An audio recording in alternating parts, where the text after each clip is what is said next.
और बच्चों कैसे हो? चलो फिर से स्टार्ट हो जाते हैं कुछ नए सवाल करने के लिए। 6453 में 6 का स्थानीय मान क्या है? तो हमारा ये है वंस, ये है टेंस, ये है 100, ये है 1000। तो 6 का स्थानीय मान क्या है? 6000 है। तो हमारा इसमें से ये वाला भी आंसर गलत है, ये वाला आंसर भी गलत है, ये वाला आंसर भी गलत है, और ये क्या है हमारा? सही है। दो लगातार विषम संख्याओं का अंतर है। विषम संख्या मतलब ऑड नंबर। क्या होते हैं? Odd number. ऑड नंबर वो होते हैं जो 2 से डिवाइड नहीं होते, 2 के टेबल में नहीं आएंगे वो। तो जैसे 3, 5, 7, 9, 11। अब आप इनमें से किसी को भी ले लीजिए, जैसे 11 और 13 है, तो डिफरेंस कितना आ रहा है? 2 आ रहा है। 5 और 7 में अंतर क्या आएगा? 2 आएगा। तो इसका आंसर हमारा ए वाला है। अब 3501 में हमारा से बनी सबसे बड़ी संख्या क्या है? इसमें से सबसे बड़ी संख्या बनाने के लिए हम क्या करेंगे? इसे डिसेंडिंग ऑर्डर में लिखेंगे, मतलब बड़े से छोटा लिखेंगे अवरोही क्रम में। तो सबसे बड़ा हमारा क्या है? 5 है, फिर क्या है? 3 है, फिर 1, फिर 0 है। तो हमारी सबसे बड़ी संख्या ये बन रही है। तो इसमें से हमारा उत्तर कौन सा आ रहा है? ये वाला आ रहा है। CD1X है, तो इसका हमें निकालना है। हम इसे कितना होगा? तो हमारा D होता है 500। अब देखो C हमारा इसके लेफ्ट हैंड साइड में लिखा है। लेफ्ट हैंड साइड मतलब इसको माइनस करना है। तो ये हो गया हमारा 400। अब 1x है, x होता है हमारा 10, और ये इसके लेफ्ट हैंड साइड है 1। तो अगर 1 इस लेफ्ट साइड है तो इसमें से हम -1 कर देंगे, तो ये हो जाएगा 9। तो 1x कितना हो जाता है? 9 होता है। और CD कितना हो गया हमारा? 400। तो 400 + 9 कितना हो जाएगा? 409। तो हमारा ये आंसर सही है। रोहन आज 57 वर्ष का है। 18 वर्ष बाद उसकी उम्र होगी। तो 18 वर्ष बाद कितनी होगी? ये सोच लो कि आप ही हो अभी 57 साल के, ठीक है। अब उम्र 18 वर्ष बाद मतलब आगे क्या होगी? अगर 18 साल बाद फिर आप कितने साल के हो जाओगे? सोचो, बढ़ेगी ना उम्र। उम्र बढ़ेगी तो हम क्या करेंगे? इन दोनों को जोड़ देंगे। तो हम क्या करेंगे? 57 + 18 कर देंगे। तो ये कितना होता है? 8 + 7 15 हो जाता है, और 1 + 5 6, और कैरी 1 था, तो हमारा कितना हो गया? 75। तो आंसर हमारा कितना है? 75। आशीष 12 वर्ष का है, वह उसका भाई उससे 25 वर्ष बड़ा है, तो भाई की उम्र है। अब सोचो, तुम 2 भाई हो, तुम्हारी 12 वर्ष है, और तुम्हारा बड़ा भाई जो है वो तुमसे 25 साल बड़ा है, ठीक है।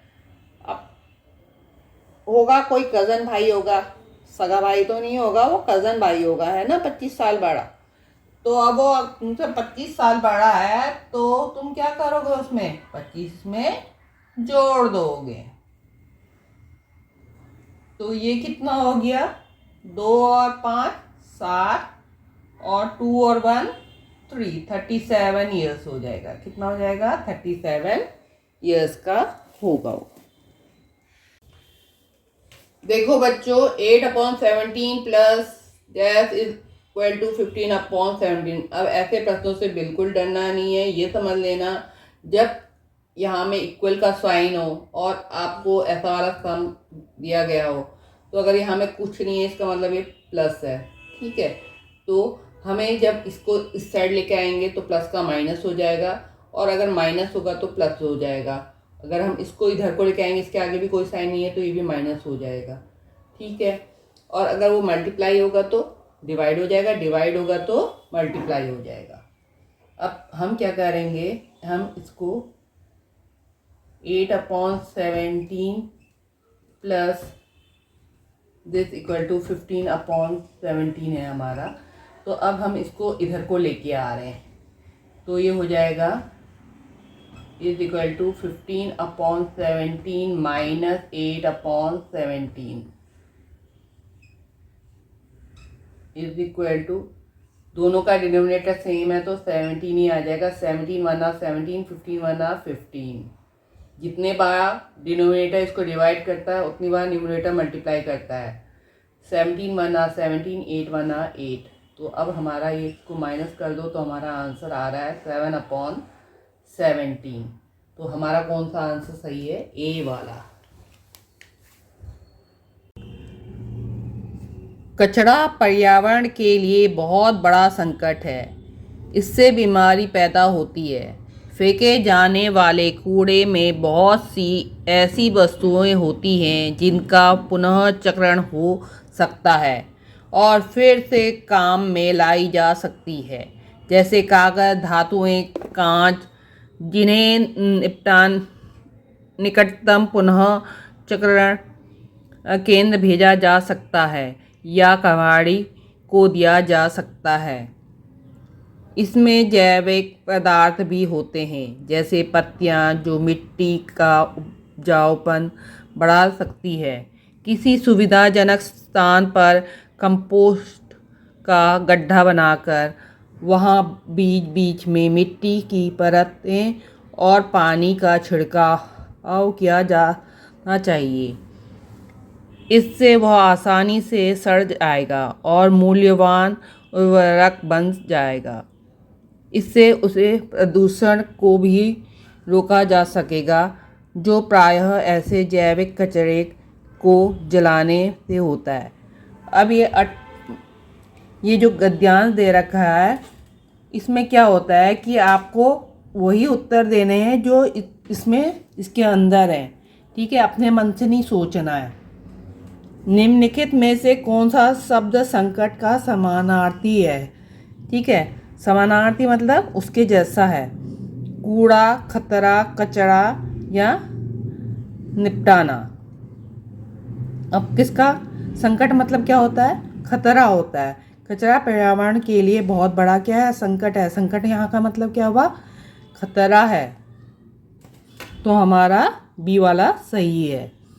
निम्नलिखित में से किस पदार्थ का पुनः चक्रण नहीं हो सकता? कागज, कांच, धातु या प्लास्टिक। तो किसका नहीं हो सकता है? देखो, आपका कागज फिर से रीयूज हो जाता है, कांच भी हो जाता है, धातुएं भी हो जाता है, लोहा। लेकिन प्लास्टिक जो होता है वो बहुत सालों तक का वैसे ही रहता है, तो प्लास्टिक है। तो डी वाला हमारा इसका आंसर है। निम्नलिखित में से कौन सा कंपोस्ट का गड्ढा बनाने का लाभ नहीं है? इससे प्रदूषण रुकता है। अब जो गड्ढा बनाते हैं उससे क्या होता है? जो हम कचरे के लिए जो गलने वाली चीज़ें होती हैं उसमें डालते हैं, जैसे हमारे हो गए सब्जी के वेस्ट, तो इससे क्या होता है बोल रहा है जब हम उसमें डालते हैं? इससे प्रदूषण रुकता है। कंपोजिट गड्ढे में पत्तियां मिट्टी को उपजाऊ बना सकती है। इससे हमारे आसपास सुंदरता बढ़ती है, या इससे मूल्यवान उर्वरक निकलते हैं। इसमें से कौन सा नहीं है? तो देखो, इससे प्रदूषण तो रुकता है नहीं, तो हम वो जो हमारी सड़ी गली सब्जियां हैं उसको इधर उधर फेंकेंगे तो उससे बदबू आएगी, तो प्रदूषण हो रहा है। कंपोजिट गड्ढे में पत्तियां मिट्टी को उपजाऊ बना देती है, ये सही है। ठीक है, और हमारे आसपास सुंदरता तो नहीं बढ़ेगी भैया। गड्ढा बना देंगे, उसमें चीज़ें डाल देंगे, कचरा मचड़ा, तो उससे सुंदरता तो नहीं बढ़ेगी। ठीक है, लेकिन उससे क्या हो जाएगा? मूल्यवान उर्वरक बनता है। निम्नलिखित में से कौन सा शब्द मूल्यवान का विपरीतार्थक है? विपरीतार्थक मतलब उसका ठीक उल्टा है। ठीक है, मूल्यवान का मतलब क्या होता है? जो बहुत धनी टाइप का हो, है ना। संपन्न, मूल्यवान मतलब संबंध होगा, लेकिन हमें तो उल्टा ढूंढना है। व्यर्थ या जैविक या निपटाया गया। तो इसमें से कौन है? व्यर्थ, क्योंकि मूल्यवान जैसे पैसा है, पैसा तो व्यर्थ तो बहाओगे नहीं है ना, तो इसका मतलब व्यर्थ है। व्यर्थ मतलब बेकार। पुनः चक्रण केंद्र में निपटाई गई सामग्री का क्या होता है। अब जो पुनर्चक्रण मतलब उसका रीयूज जो करते हैं उसमें क्या होता है, इसे फेंक दिया जाता है। अब यहाँ से जैसे आपका प्लास्टिक ले गए, कागज़ ले गए, लोहा ले गए, तो उससे क्या करते हैं, इसे रीयूज करते हैं या फेंक देते हैं। इसे फेंक दिया जाता है, बताओ। इसे पुनः प्रयोग में लिए तैयार किया जाता है, या इसे कूड़ा उठाने वालों को बेच दिया जाता है, या इसे ज़मीन में गाड़ दिया जाता है। तो पुनर्चक्रण में क्या किया जाता है। तो हमारा इसका उत्तर यहाँ देखिए आप, जैसे फेंकने जाने वाले कूड़े में बहुत सी ऐसी वस्तुएं होती हैं जिन्हें पुनर्चक्रण हो सकता है और फिर से काम में लाई जाती है। तो उसे हम क्या करते हैं, फिर से प्रयोग में के लिए तैयार किया जाता है। तो ये हमारा उत्तर होगा।